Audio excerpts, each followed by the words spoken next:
Oke, ganti-ganti dan sahabat semuanya. Assalamualaikum warahmatullahi wabarakatuh.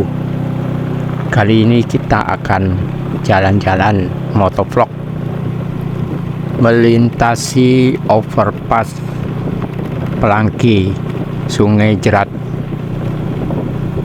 Nah, overpass ini berada di ruas tol Bayung Lencir Tempino seksi 3 ataupun Baleno 3.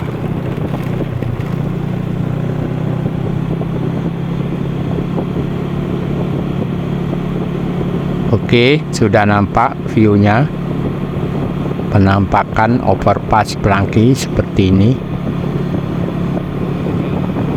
Di bawah itu adalah jalan tolnya, guys.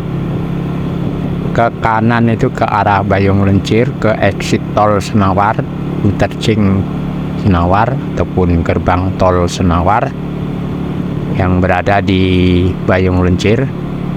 Kalau ke kiri ke exit tol Muaro Sembako Jambi di kilometer 17.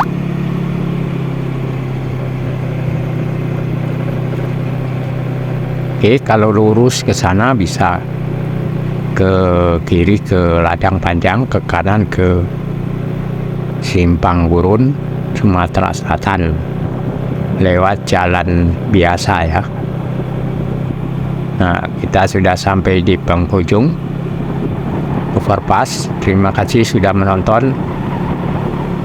Sampai jumpa. Wassalamualaikum warahmatullahi wabarakatuh.